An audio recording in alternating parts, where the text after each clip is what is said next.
رات کے 8:30 بجے بہرام نے شہزام کی افسردہ نظریں دیکھ کر مسکراتے ہوئے کہا، اگر ہم نے مزید دیر تک کسی خاص شخص کو نظر انداز کیا تو وہ شاید اگلی بار تمہیں یہاں نہ لائے۔ تبھی صبرین نے شہزام کے ناراض چہرے کو دیکھا۔ اس نے شرمندہ ہو کر مسکراتے ہوئے کہا، تمہارے والد واقعی حیرت انگیز ہیں۔ سپی، تم نے آج رات میرے والد کی کتنی بار تعریف کی؟ شہزام نے ناخوش ہو کر کہا، کم از کم 7 یا 8 بار تو ہو چکی ہے۔ فضول باتیں مت کرو، کیا تم اپنے والد سے جل رہے ہو؟ صبرین ہنس پڑی، تمہارے والد کی تعریف کرنا تمہاری تعریف کرنے کے برابر ہے۔ تمہیں خوش ہونا چاہیے کہ تمہارے پاس ان جیسا والد ہے۔ میں کس چیز کے لیے شکر گزار ہوں؟ میری قسمت کا کبھی میرے والدین سے کوئی تعلق نہیں رہا۔ شہزام کی نظریں پیچیدہ ہو گئی۔ میں وہ سب کچھ جانتا ہوں جو بھی میرے والد نے کہا، لیکن تم مجھ سے اپنے خیالات کا اظہار ہی نہیں کرتی۔ سپی، کیا اب تم مجھے کمتر سمجھتی ہو؟ صبرین کے ماتھے پر پسینہ آ گیا۔ وہ بس بہرام کے ساتھ تھوڑی گفتگو کر رہی تھی، لیکن شہزام نے اسے ایک بڑا مسئلہ بنا دیا، جیسے وہ واقعی اسے کمتر سمجھ رہی ہو۔ میں کیسے جان سکتی ہوں کہ تمہیں اس کا علم ہے یا نہیں؟ اگر تم مجھ سے بات نہیں کرو گی تو تمہیں کیسے پتہ چلے گا کہ مجھے پتہ ہے یا نہیں؟ شہزام نے دلیل دی، میں تم سے بات کیوں کروں؟ کیا تم بھول گئے ہو کہ تم مجھ پر کس طرح غصہ نکالتے تھے؟ میں تم سے بات کرنا بھی نہیں چاہوں گی، اور ویسے بھی ہم آج ہی دوبارہ ساتھ آئے ہیں۔ نہیں، اگر صحیح معنوں میں کہیں تو یہ کل رات 11:28 بجے ہوا تھا۔ شہزام نے تصحیح کی۔ صبرین نے ناراضی سے اسے دیکھا۔ بہرام نے ان دونوں کا بچپکانہ نوک جھونک دیکھ کر خاموشی سے مسکرایا۔ کبھی وہ اور الینا بھی ایسے ہی تھے، لیکن تب وہ جوان تھے اور ایک دوسرے کی قدر کرنا نہیں جانتے تھے۔ آدھی زندگی گزارنے کے بعد بھی وہ دونوں اکیلے تھے۔ یہیں رکو۔ بہرام اچانک اٹھا، اوپر چلا گیا۔ 3 منٹ بعد وہ نیچے آیا اور اس کے ہاتھ میں ایک لفافہ تھا جو اس نے صبرین کی طرف بڑھا دیا۔ صبرین نے اسے کھولا تو اندر سوری مینر کی ملکیتی دستاویزات، ریئل اسٹیٹ سرٹیفکیٹ اور چابیاں موجود تھیں۔ وہ حیران رہ گئی، تو یہ آپ تھے جس نے سوری مینر خریدا تھا؟ یہ ہماری پہلی ملاقات ہے، اس لیے میں یہ مینر تمہیں دے رہا ہوں۔ بہرام نے مسکرا کر کہا، اسے میرے پوتا پوتی کی سالگرہ کا تحفہ سمجھو۔ صبرین چونک گئی، یہ بہت زیادہ ہے، میں اسے قبول نہیں کر سکتی۔ میں یہ محفین اور محرام کے لیے دے رہا ہوں۔ بہرام نے ہاتھ ہلایا، رکھ لو، میں نے یہ تب خریدا تھا تاکہ سوری فیملی کے مالی حالات بہتر ہو سکے، نہ کہ اپنے لیے۔ سچ کہوں تو میری اس جگہ سے کوئی اچھی یادیں وابستہ نہیں ہیں، لیکن سوری فیملی کے لیے یہ جگہ خاص ہے، خاص طور پر بزرگوں کے لیے جو وہاں کئی دہائیوں سے رہ رہے ہیں۔ شہزام فوراً سمجھ گیا۔ ڈیڈ، آپ کا مطلب ہے سوری مینر ایک بہترین جگہ ہے۔ وہاں ایک باغ اور گھر دور کا میدان بھی ہے۔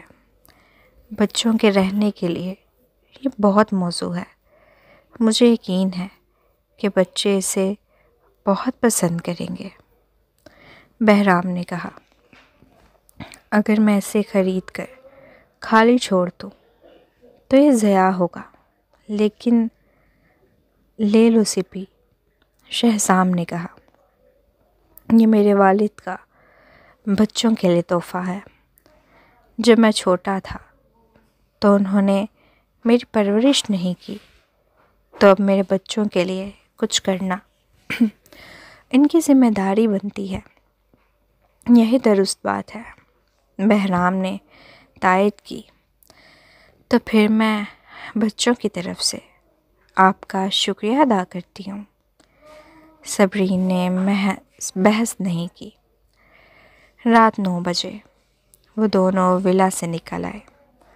ان کے پیچھے بہرام صحن میں ہاتھ جیبوں میں ڈالے تنہا کھڑا تھا۔ صبرین بے اختیار بولی، تمہارے والد نے دوبارہ شادی نہیں کی؟ نہیں، شہزام نے سر ہلایا۔ مجھے لگتا ہے کہ وہ کافی تنہا ہے۔ کیا وہ تمہاری ماں کو بھلا نہیں سکے؟ ویسے بھی وہ دونوں ابھی تک سنگل ہیں۔ چھوڑو، معاملہ مختلف ہے۔ میرے والد کو میری ماں سے نفرت ہے۔ شہزام نے آہ بھری۔ ہمارے درمیان جو غلط فہمیاں تھیں وہ ان کی طرح نہیں ہیں۔ اس میں میری دادی بھی شامل تھی۔ میری دادی کو آفتاب نے قتل کیا تھا۔ اگر ڈیڈ میری ماں اور آفتاب کے چکر میں نہ پڑتے تو یہ سب کچھ نہ ہوتا۔ صبرین کو حیرت ہوئی۔ مجھے اندازہ نہیں تھا کہ میری ماں کو معلوم ہے کہ میرے والد واپس آ گئے ہیں، لیکن وہ ان سے ملنے کی ہمت نہیں کر پا رہی۔ شہزام نے کہا، انہوں نے ماضی میں بہت زیادہ غلطیاں کی۔ یہ سچ تھا کہ الینا نے بہت غلطیاں کی تھیں، جبکہ وہ پہلے ہی شادی شدہ سی۔ اسے آفتاب سے دور رہنا چاہیے تھا۔ اگر وہ ایسا کرتی تو بار بار بہرام کو غلط نہ سمجھتی۔ جوڑے جب ایک دوسرے کی پرواہ زیادہ کرتے ہیں تو ان کے درمیان اعتماد اتنا ہی نازک ہوتا ہے۔ وہ اور شہزام بھی پہلے ایسے ہی تھے۔ لیکن الینا اور بہرام کی شادی کے برعکس شہزام نے کبھی میرا کے ساتھ تعلق نہیں رکھا تھا۔ نہ ہی ان کے بچے ہوئے تھے اور نہ ہی ان کی شادی ہوئی تھی، ورنہ صبرین کبھی اس کے ساتھ دوبارہ نہ ہوتی۔ کیا تمہاری ماں کو معلوم ہے کہ ریحام بہرام کا بیٹا ہے؟ صبرین نے پوچھا۔ شہزام نے سر ہلایا۔ میں نے ان کو نہیں بتایا۔ مجھے ڈر ہے کہ وہ یہ صدمہ برداشت نہیں کر پائیں گی۔ آفتاب جیسے کمینے آدمی سے شادی کرنے کے علاوہ اگر اس سے یہ بھی پتہ چل جاتا کہ برسوں پہلے والا بچہ آفتاب کا نہیں تھا تو الینا شاید مکمل طور پر ٹوٹ جاتی۔ ہاں، ریحان اب کوما میں ہے۔ اگر تم نے اسے یہ سب بتا دیا تو وہ شاید برداشت نہ کر سکے۔ صبرین نے ایک عورت کی نظر سے سوچتے ہوئے کہا، اگر میں ان کی جگہ ہوتی تو شاید میں آفتاب کو اپنے ساتھ قبر میں لے جانے کا سوچتی۔ اس نے آفتاب کے لیے سب کچھ قربان کر دیا، لیکن آخر میں اسے ایک مذاق بنا دیا گیا۔ تو بہتر ہے کہ ہم یہ راز اپنے تک رکھیں۔ شہزام نے نرمی سے اس کا ہاتھ پکڑ لیا۔ سپی، میں واقعی اپنی ماں سے زیادہ خوش نصیب ہوں۔ میرے والد ٹھیک کہتے ہیں، تم عقل مند ہو اور تم نے مجھے شادی کرنے سے روکا۔ اگر میں 50 یا 60 سال کی عمر میں جا کر حقیقت جانتا تو میں بھی بگڑ جاتا۔ غلط مت سمجھو، میں نے تمہیں روکنے کی کوشش نہیں کی۔ میں صرف یہ نہیں چاہتی تھی کہ میرا کامیاب ہو۔ صبرین نے اسے تنزیہ نظر سے دیکھا۔ میں تو بس یہ دیکھنا چاہتی تھی کہ تم پر دھوکہ کھانے والا شخص کیسا لگتا ہے۔ تم چھوٹی شیطان ہو۔ شہزام نے چڑھ کر اس کی ہتھیلی کو ہلکا سا دبایا اور اس کے چہرے پر ہلکی سی اداسی چھا گئی۔ کیا تمہیں اس وقت ذرا بھی جلن محسوس نہیں ہوئی تھی؟ بالکل نہیں، صبرین نے پورے یقین سے کہا۔ تم نے میرے ساتھ اتنا برا سلوک کیا اور تم چاہتے تھے کہ میں تمہارے لیے حسد محسوس کروں۔ تم ابھی بھی خواب دیکھ رہے ہو یا اپنی کشش کو حد سے زیادہ سمجھ رہے ہو؟ کیا تم چاہتے ہو کہ میں پرانی باتیں یاد دلا دوں؟ شہزام آخری جملہ سن کر گھبرا گیا۔ نہیں نہیں، پلیز بیبی، میں غلط تھا، مجھے سمجھ نہیں تھی۔ تم نے مجھے دوسرا موقع دے کر پہلے ہی بہت مہربانی کی ہے۔ مجھے اب سچ اور جھوٹ میں فرق سمجھ آ چکا ہے۔ صبرین غصے میں نہیں تھی، لیکن جان بوجھ کر ناک چڑھاتے ہوئے بولی، سپی، ہمیں حال کو سنوارنا چاہیے۔ شہزام نے نرمی سے اس کے چھوٹے ہاتھ پر ہاتھ پھیرا۔ ہاں واقعی، صبرین نے سر ہلایا۔ کم از کم یہ میری سب سے بڑی خوشی ہے کہ میرے بچے اب بھی میرے ساتھ محفوظ ہیں۔ شہزام نے آہستہ سے پوچھا، کیا تمہاری خوشیوں میں صرف بچے ہی شامل ہیں اور میں؟ تم؟ صبرین نے بھویں اٹھائیں اور ہلکی سی مسکراہٹ کے ساتھ اسے دیکھا۔ تم تو بس 2 کے ساتھ ایک فری والا پیکیج ہو۔ میں تمہیں نہیں چاہتی، لیکن اگر تم ساتھ آئے تو کوئی مسئلہ نہیں۔ شہزام کو سخت صدمہ پہنچا۔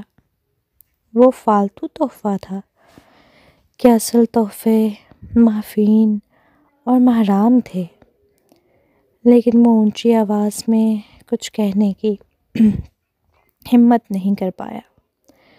اسے ڈر تھا کہ کہیں اسے واقعی فالتو انعام سمجھ کر پھینک نہ دیا جائے۔ ہاں، میں ایک فالتو انعام ہوں، جیسے وہ مفت تحفے جو سڑکوں پر دیے جاتے ہیں۔ اس صورت میں میں زندگی بھر تمہارے ساتھ رہوں گا۔ شہزام مسکرایا اور خود کو تسلی دی۔ صبرین نے اس کی زبردستی کی مسکراہٹ کو دیکھا اور اسے مزید کچھ کہنے کا دل نہ کیا۔ سپی، ہمیں حال کو سنوارنا چاہیے، تو آج رات میرے ساتھ سوریہ ریزیڈنس واپس چلو۔ مجھے لاشاری ریزیڈنس چھوڑ دو۔ صبرین نے اسے ٹوکتے ہوئے کہا، میری ابھی طلاق نہیں ہوئی، اس لیے ہر روز سوریہ ریزیڈنس میں رہنا مناسب نہیں۔ ویسے بھی میری تم سے شادی نہیں ہوئی۔ شہزام کچھ دیر خاموش رہا۔ پھر میں بھی تمہارے ساتھ لاشاری ریزیڈنس چلتا ہوں۔ کیا تم چاہتے ہو کہ میرے والد تمہاری ٹانگیں توڑ دیں؟ صبرین کو ذرا بھی شک نہیں تھا کہ عظیم ایسا کر سکتا ہے، اگرچہ میرے والد ولید کو پسند نہیں کرتے، لیکن وہ تمہیں تو بہت عرصے سے ناپسند کرتے ہیں، تو میں تمہارے ساتھ رات کب گزار سکتا ہوں؟ شہزام اداس لہجے میں بولا، جیسے کوئی شکوہ کرتی ہوئی عورت ہو۔ شہزام کی سیدھی باتیں سن کر صبرین کے گال سرخ ہو گئے۔